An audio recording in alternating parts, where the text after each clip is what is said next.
Versículo 11. Ni contradecir. ¿Se fijan?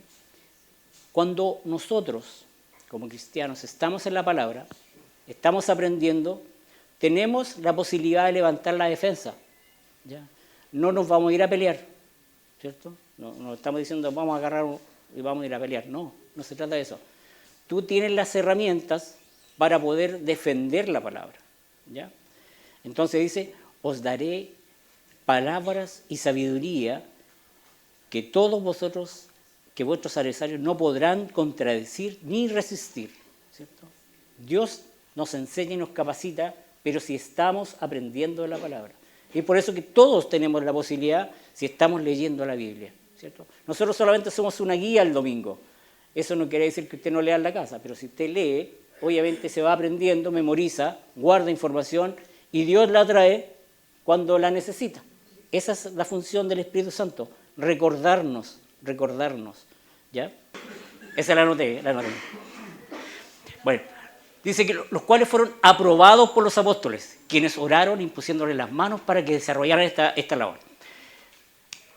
Y dice en el versículo 7, y en los últimos se nos indica que crecía la palabra del Señor y el número de los discípulos se multiplicaba grandemente en Jerusalén.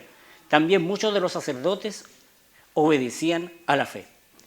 Por eso les decía que se cumple la palabra, porque a medida que va llegando personas, van creciendo personitas chicas, ¿cierto? Y se van quedando en la iglesia, ¿cierto? Algunos se van por algún tiempo y otros regresan. Pero la palabra crece y está en cada uno de ellos. Lo importante es que permanezcan en la fe. Hoy vamos a hablar del primero, su nombre se llama Esteban. Esteban tiene una raíz de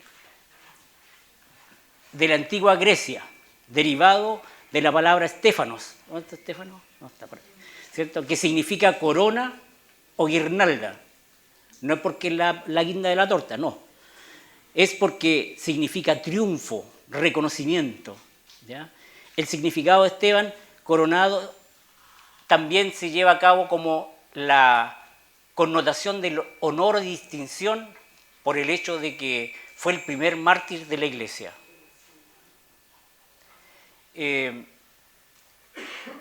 Hoy, durante el siglo XXI, aún hay personas mártires. ¿Ya?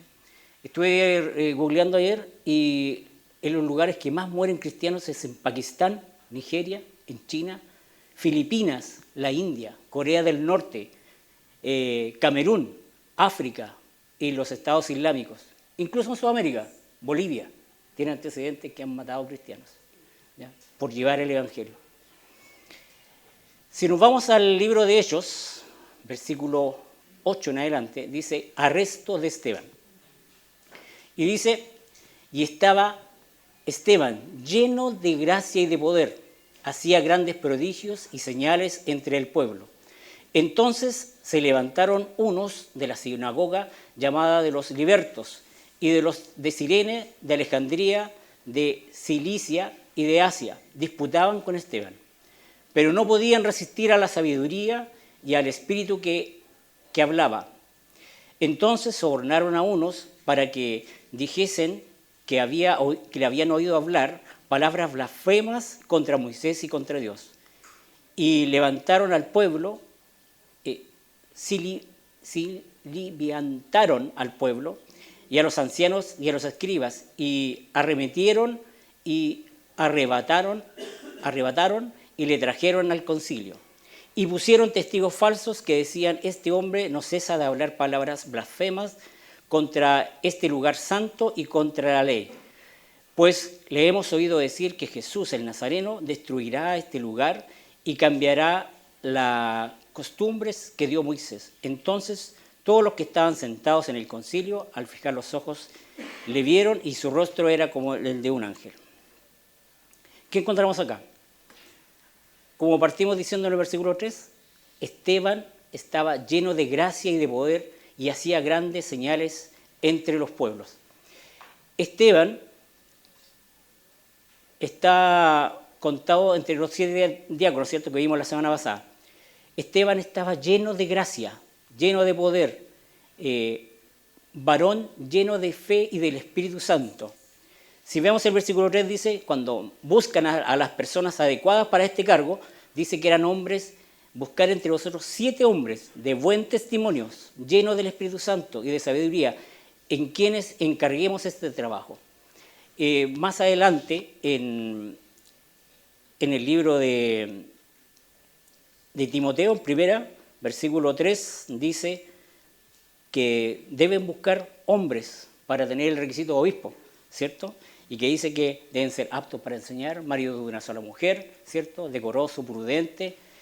Y era el mismo formato que se estaba buscando dentro de la iglesia, un hombre al cual se le pudiera entregar la labor y que ellos pudieran desarrollarla de la mejor forma, ¿cierto? Siempre buscando atender a los hermanos de la congregación sin perder el foco, que era enseñar la palabra. Ahora, es interesante que se mencione que hacía milagros y señales. Para esa época era muy común que hubieran sanidades, porque no habían hospitales, ¿cierto? Había mucha gente con necesidad, lo vimos hace tiempo atrás con el cojo, ¿se recuerdan? Muchos cojos, ciegos y así un sinnúmero de enfermedades que habían. La lepra, ¿cierto? Enfermedad muy, muy terrible, que si bien hoy día las podemos traspapelar, hay varias situaciones de las que podrían haber ese tipo de enfermedades, pero tienen tratamiento, lo que decíamos la vez pasada con el cojo. En esa oportunidad no había tratamiento, quizás algún medicamento, una hierbita, tómate un algo, pero quizás no, ¿verdad? Entonces, Dios se manifestaba a través de los discípulos, a través de estas personas, en este caso de Esteban, se manifestaba y hacía obras y milagros. No se mencionan qué hizo. No sabemos el listado de enfermedades que sanó Esteban. No sabemos cómo se manifestó el Señor. Solamente nos dice el libro que se hicieron obras y milagros a través de él. Él fue el puente para realizar las sanidades. ¿Ya?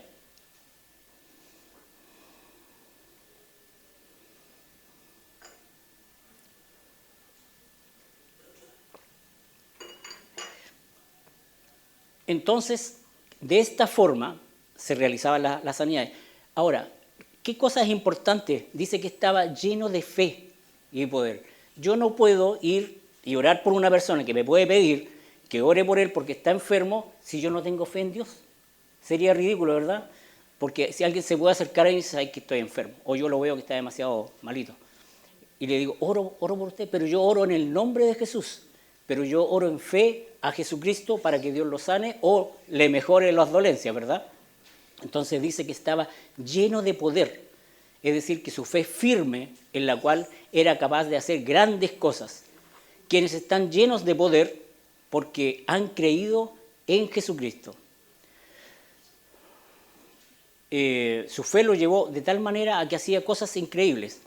Veamos lo que nos dice el profeta Zacarías en el capítulo 4, versículo 6, dice, entonces respondió y habló diciendo estas palabras de Jehová a Zorobabel, que dice, no con ejércitos ni con fuerzas, sino con mi espíritu, ha dicho Jehová de los ejércitos. Entonces, no es lo que yo pueda hacer, es lo que Dios puede hacer a través de mí, ¿cierto? O lo que hizo a través de Esteban en este caso. Por la fe nos despojamos del yo y por lo tanto es Cristo quien hace la sanidad a través de ellos. Siendo así, se realizaron prodigios y milagros entre el pueblo. Ahora, no se nos enseña que era un predicador Esteban, pero él realizaba la función, porque por el hecho de haber estado bajo los pies de los apóstoles, él venía creciendo en inteligencia y en sabiduría.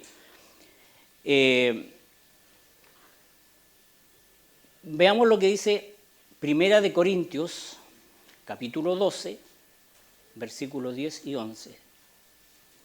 Que Dios usa personas para realizar trabajos y funciones dentro de la iglesia. Dice en versículo 10, a otros el hacer milagros, a otro profecía, a otro discernimiento de espíritu, y a otros diversos géneros de lenguas. y a otro interpretación de lenguas. Pero todas estas cosas las hace uno y el mismo Espíritu, repartido a cada uno en particular como Él quiere. Dios utiliza a las personas como Él quiere y le da talentos y formas de desarrollarse como Él quiere, ¿ya?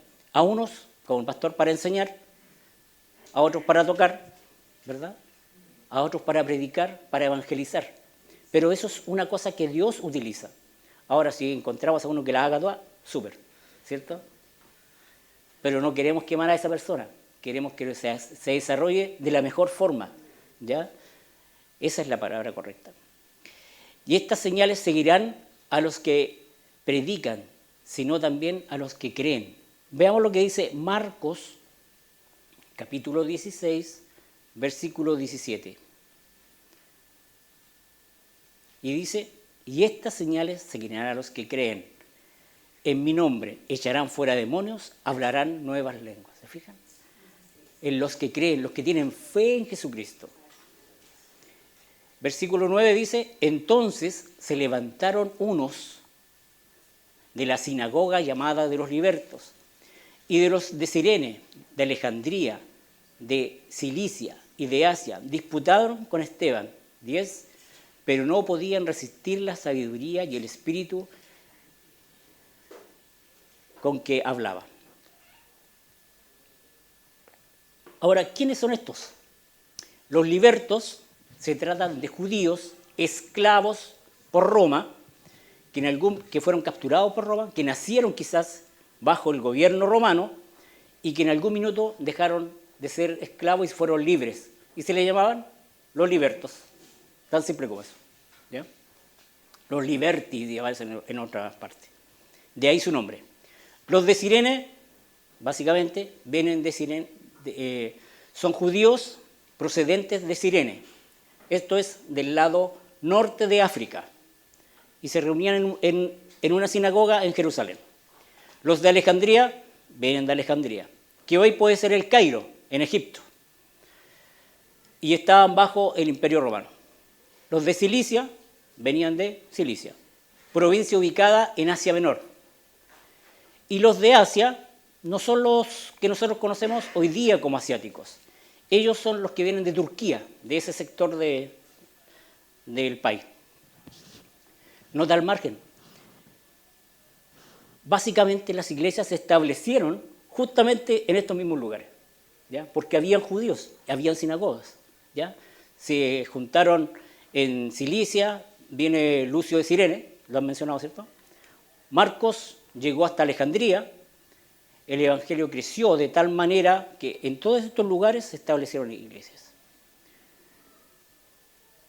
Bueno, pero acá nos menciona que se oponían a lo que hablaban con Esteban, disputaban con él, pero que decían, este hombre no cesa de hablar palabras blasfemas contra este lugar, el templo, porque ya lo habían arrestado a Esteban, y contra la ley, 14, pues les hemos oído decir que Jesús de Nazaret destruirá este lugar y cambiará las costumbres que nos dio Moisés.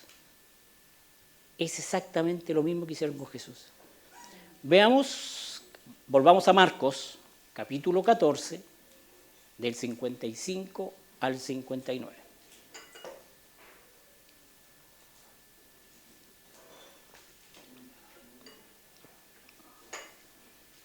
Y dice, y los principales sacerdotes y todo el concilio buscaban testimonio contra Jesús para entregarle a la muerte. Pero no lo hallaban, porque muchos decían falsos testimonios contra él, mas sus testimonios no concordaban. Entonces, levantándose unos, dieron falso testimonio contra él, diciendo, nosotros le hemos oído decir que derribará el templo hecho de manos y en 3 días edificará otro sin mano. Pero ni aun así concordaban en el testimonio. Es el mismo mensaje que habían oído hablar, ¿cierto? Que estaba en contra del templo. Es el mismo mensaje que hicieron contra Jesús. ¿Se fijan cómo las cosas de repente se van repitiendo? Se van repitiendo.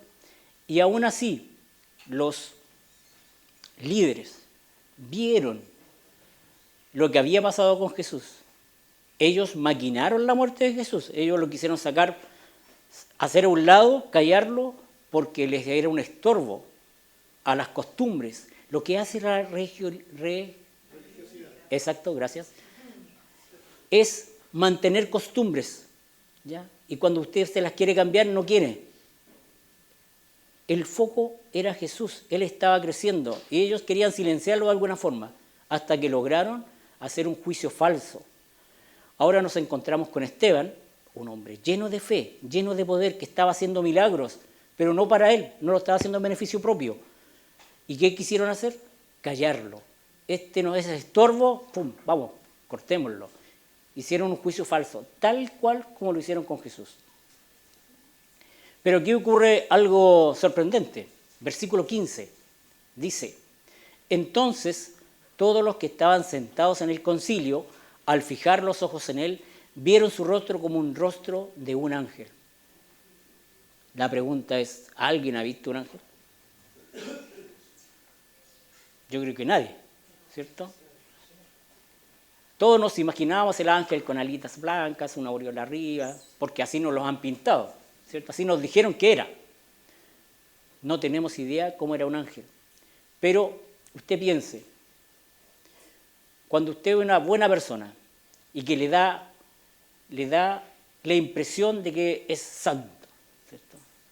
O que es apasionado cuando canta y usted lo ve con los ojos cerrados y te dice, este es un hombre de Dios. O alguien que enseña la palabra con emoción. Y usted dice, este hombre está lleno del poder de Dios. Podría pensar eso. Pero la referencia la encontramos en la Biblia. Lo más cercano a lo que podría pasar es lo que pasó con Moisés. Vamos al capítulo 34 de Éxodos, versículos 29 y 30.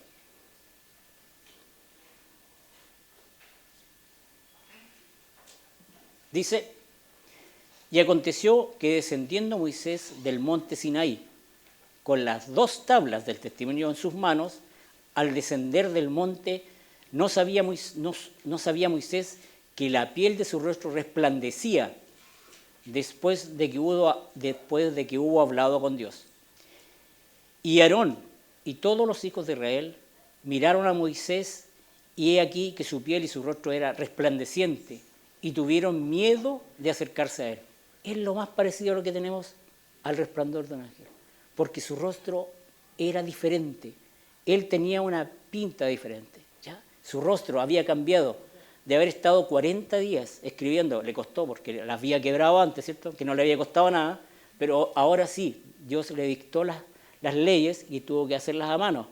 Pero el estar cerca, cara a cara a Dios, dice la Biblia que eran amigos, ¿cierto? Y Dios es el único hombre con el que hablaba directamente es con Moisés, ¿cierto?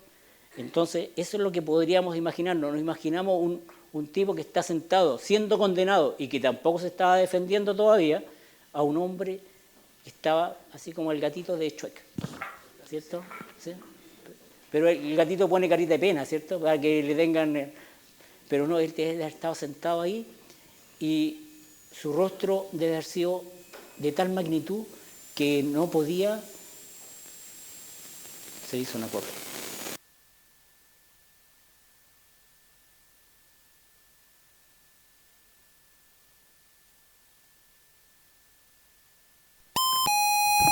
Sigamos por acá. Eso. Me perdí. ¿Cierto? Ya, aquí estamos. Ahora, aunque terminado este versículo, que es el último del capítulo, y después viene la defensa, ¿cierto? Y les voy a hacer spoiler. La defensa de Esteban y cómo fue enjuiciado, no se libró de esto.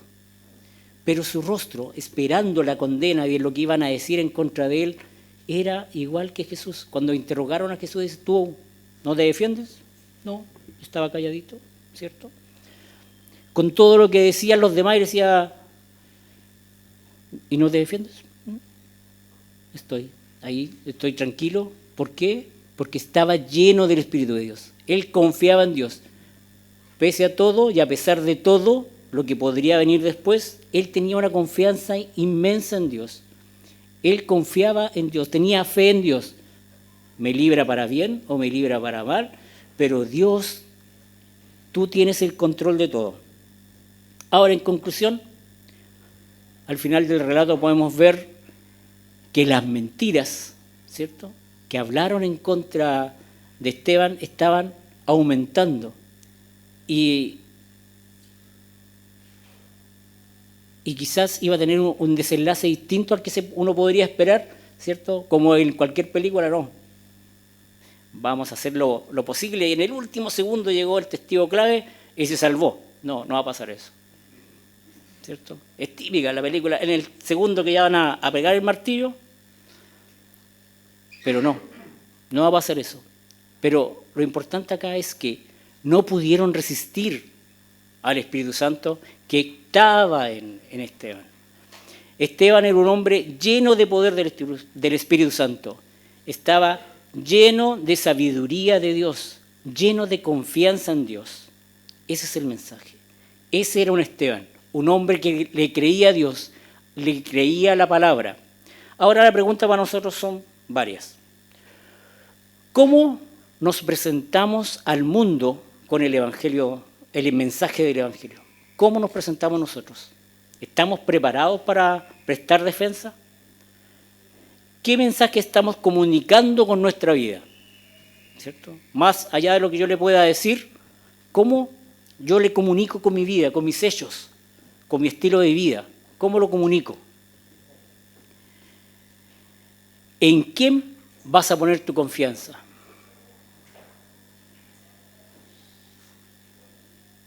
¿En las circunstancias o en el Señor? ¿O en el dueño de las circunstancias? ¿En quién vas a confiar? Y la pregunta clave aquí, ¿cómo nos ven los demás? ¿Ven a un hombre de Dios? No nos van a ver brillando así como Moisés, o como podían ver a Esteban. Pero ¿cómo nos ven los demás? ¿Qué ven ellos en mí? Ustedes cuando me ven a mí, después me dicen sí. Ustedes cuando me ven a mí dicen, no, este es chico. No, eso no lo voy a cambiar, ¿cierto? Chico pelado, peor. Pero ¿qué ven realmente en nosotros, en los líderes de la iglesia? ¿Qué puedo ver yo en Heriberto? ¿Cierto? Yo puedo decir, hay un hombre de fe, un hombre de palabra. No podemos cambiar el resto de esto. Pero cuando alguien lo ve a usted, puede decir, ¿sabes qué? Este es diferente. Y se acercan a usted en su trabajo y le dicen, oye, tú eres diferente. ¿Por qué tú eres diferente? Esa es la pregunta. Me acordé. Hace un par de semanas atrás se acercó un señor a hablar con nosotros. Y nosotros le pusimos atención. Fuimos con Juan Pablo. Cruzamos la plaza y el tipo nos dijo, pero ¿por qué se toman este tiempo? ¿No me conocen? ¿No saben quién soy? ¿Por qué? Simple. ¿Es el mandamiento de Dios? No lo vimos más. Quizás era un ángel. Quizás. Pero esta persona reconocía que el hecho de solamente escucharlo, orar por él, fue suficiente.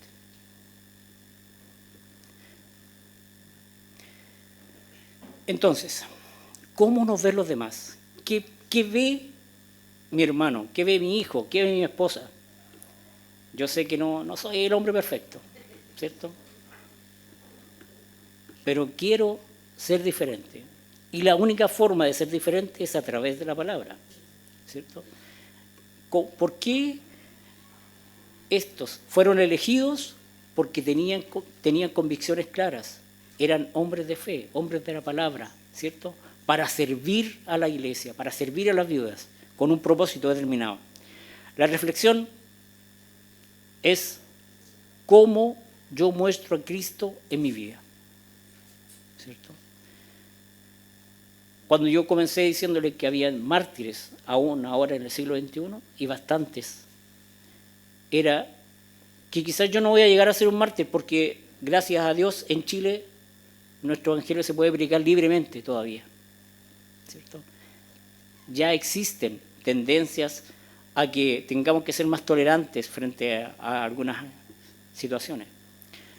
Pero si nosotros mantenemos nuestras convicciones, en algún minuto quizás vamos a ser perseguidos. Yo recuerdo cuando era más chico que ahora, lo dije, de edad. Yo me acuerdo, siempre yo escuchaba predicar y decían, es que Cristo viene, quizás viene mañana. Han pasado bastantes años, no voy a decir cuánto. Han pasado bastantes años, pero sí tenemos la convicción hoy día. Y quizás esas personas que enseñaban en esa época también tenían la convicción de que Cristo venía. Y decían, va a venir la persecución de la iglesia. Y yo decía, Señor, yo voy a ser firme. Chico. Pero, hagamos la pregunta, ¿estamos preparados para eso? Pero si tenemos fe en Dios, podemos presentar defensa, mantener nuestra fe en alto. ¿Ya? Entonces, ¿cómo nosotros podemos reflejar el Evangelio? Siguiendo a Cristo, estudiando la palabra, ser fieles a Él, ¿ya? Y llenos del Espíritu Santo. ¿Cómo podemos ser llenos del Espíritu Santo? La respuesta es clara, teniendo una relación personal con Cristo. Solo eso. Cuesta más, cuesta menos. Algunos tienen más facilidad de aprenderse los versículos, otros menos. Yo los tengo que leer todos, ¿cierto? Pero esa es la convicción que debemos llevarnos. Tarea para la casa. ¿Cómo puedo ser un mejor cristiano? ¿Cómo me ven a mí los demás? ¿Solamente ven a un religioso? No debemos ser religiosos. No debemos ser solamente cristianos de domingo. Cuesta. Unos se levantan a las 6 de la mañana y llegan a las 8 de la noche, 10 de la noche a la casa. O hacen turnos. Pero la prioridad es Dios en la vida. ¿Sí? Que Dios les bendiga a todos. Vamos a orar. Señor, te damos muchas gracias por este tiempo.